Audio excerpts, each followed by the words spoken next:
Reka ntangire ngusuhuza nkubwira ngo umwaka mushya muhire 2025.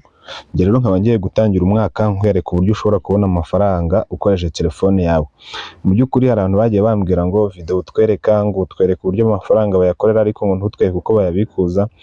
Muri no video ibintu birasobanutse, uraza kubona neza ni gute wabikuza n'ayo mafaranga. So rero nimba ari ubwa mbere ugize kuno muyoboro, banza ukande like mbere na mbere, hanyuma numara ukanda like ukande na subscribe. Nimba atari ubwa mbere kandi n'ubundi nawe icyo tugusaba no gukanda like, hanyuma tugakomeza kubana mu bindi biganiro.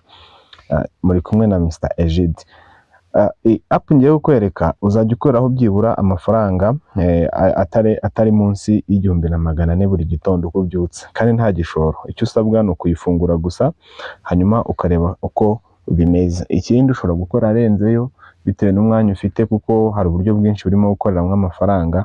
Cyiza cyayo kandi uhita uyabikuza ukayatahana wowe nyirayo. Hanyuma urajya muri Google Play cyangwa se Play Store yawe, aho bika application, ujye muri search wandike mu ijambo ryitwa ngo make money, hanyuma haraza na application kugira ngo urayitegereza neza. Iyi application irebe neza, niyo nshaka kureba. Dore ngiyi, iyi ngiyi ni urarebaho, hanyuma uyikandeho. Numara kuyikandaho ukande install. So rero kubera ko ngewe nsanzwe nyifite muri telefone, urabona ko ntago haza install ahubwo hazaho open.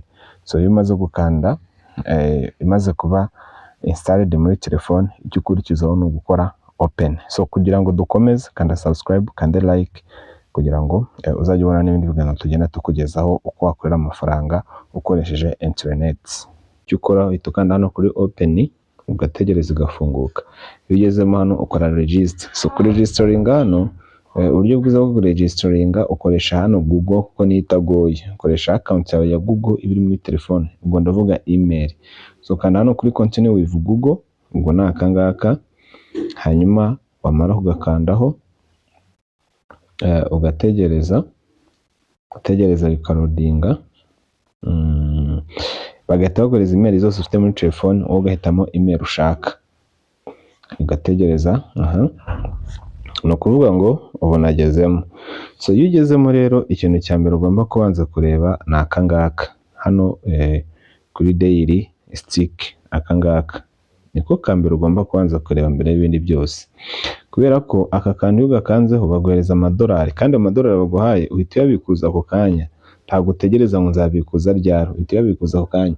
Urabona ko mfiteho utubara tubiri dutukura, hano kamwe kari kuri Monday kandi kari kuri Tuesday, kandi uyu munsi ni kuwa kabiri. Bishatse kuvuga ngo ayo umunsi w'ejo narayabonye, nayo uyu munsi nayabonye.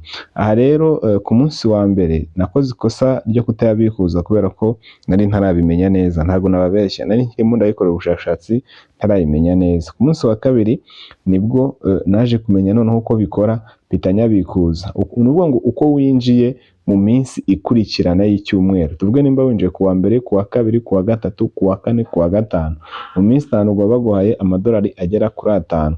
Amadolari agera kuri 5 uhita uyabikuza ako kanya. Nta byo kuvuga ngo nzabikuza iki, uhita uyabikuza ako kanya ukoresheje exchange cyangwa se application ushaka muri telefone. Ushobora gukoresha Binance, ushobora gukoresha Ox ku bantu bazizi, Getaho. Izo zose nizo ugomba gukoresha. Hano rero muri iyi app yitwa Make Money, bakugenera izo ugomba gukoresha ubikuza. Bakubwira Getaho cyangwa bakakubwira Bitget Wallet. Hari n'indi ya gatatu ntibuka iyo ariyo, nzayibabwira nayo nzayibarebera. Hanyuma ubundi buryo rero ushobora gukorera nk'amafaranga hano, ntago ari ubu gusa bwo kwinjira buri munsi. Hano ugomba kumenya ko uko winjemo buri munsi idolari burikoreye, kandi murabizi idolari ku 1,400 arenga. Urumva amafaranga ubukoreye ubyutse ugafungura application gusa uri kwigendera, ugatangiza amafaranga ukabikuza ukigendera, ntago ari makeya. Hanyuma ubundi buryo ushobora gukina games hano, nazo bazugera amafaranga. Ushobora gusoma amakuru bayagwera amafaranga. Ushobora kureba video nazo ukazihemberwa. Ushobora gukora survey ukazihemberwa n'ibindi byinshi. So reka turebe nko kwaka ko kumva umuziki. Ni urugero dore ngaka. so hano barimo arambwira ko network mfite zidahagije. Kano ko kumva umuziki bitanga umuziki ushaka, uko haba hariho imiziki myinshi, ugatangira uwo ni umwe mu miziki. So rero uyu muziki wacu ntabwo urimo urakora amafaranga, ahubwo ucuranze rimwe ugahita uhagarika, bahita bakuzana aka screen ubonye kaje, bakakubwira ngo kwinjiza amafaranga wumva umuziki ntabwo biri gukora. Icyo ukanda hano ese ngo go it kugira ngo bifunguke, hanyuma ugategereza gatoya kuri go it, hanyuma ugahita ukanda hano noneho ugacuranga, ukajya tuyihemberwa. Ushobora no guhindura ugashyira ku wundi muziki rwose nta kibazo, naho kwicurangira.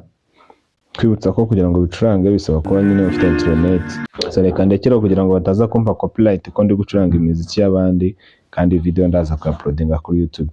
Then hari ubu ni uburyo ushobora gukoramo mu buryo bwo kumva umuziki, nibwo nari nguhitiyemo kugira ngo nkumvishe, ariko hari n'uburyo bwo kureba survey, ubushakashatsi baba bashyizeho ukabusoma, ukabafasha gusubiza ibibazo, hanyuma bakakwishyura. Nk'ibi ngibi izi ni survey, urabona ko TAP research surveys, izi ngizi zo hasi in brain survey, CPX survey, uvuga ngo wowe hitamo ushaka ukabaha amakuru ubundi bakabiguhembera.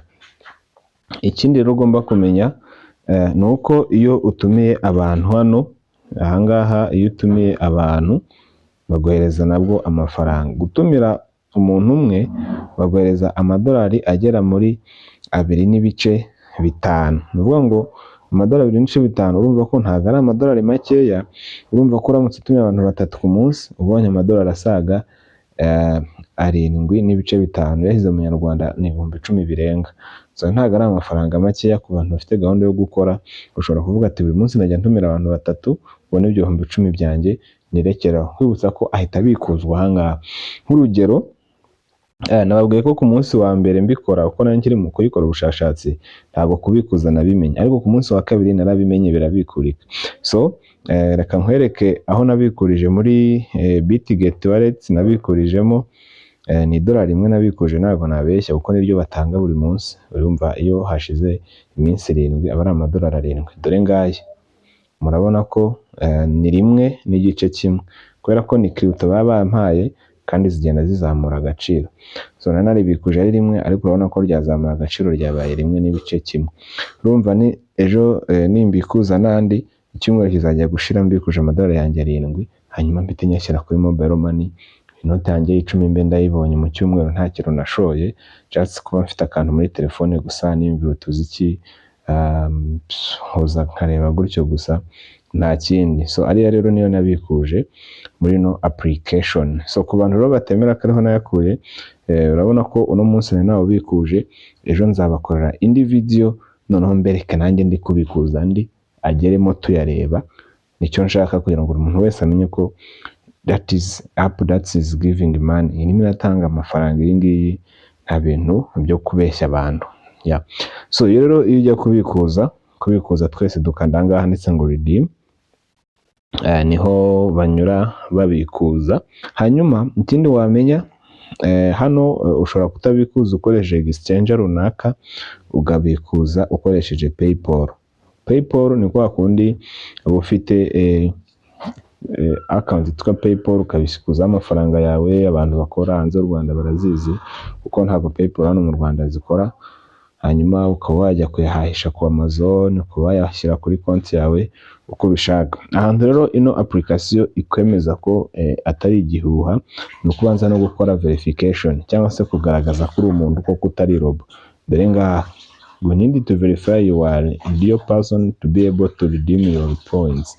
Bivuga ngo amanota yose uzakora hano mu gucuranga imiziki, mu gukina games, mu kugira gute, uzabanza kandi hano handitse ngo verification. Ukora no verification, ufungure kamera bagufata isura, ushyira nk'ibyangombwa byawe barebe kuri umuntu kugira ngo ujye wayabikuza. Iyi ngiyi nyine legit irakora, ntayo mpamvu ubona itameze nk'izindi. So ni uburyo rero ushatse washyira muri telefone, mu gitondo ukajya ubyuka ukoreminga $1 ryawe rya buri munsi ntacyo bitwaye, cyangwa se kwimvira n'umuziki ugakomeza ukayongera, yazagwira ukayabikuza. Kwibutsa ko iryo $1 rya buri munsi ryo turibikuza, iyo ugiye utaribikuje uba urihombye burundu.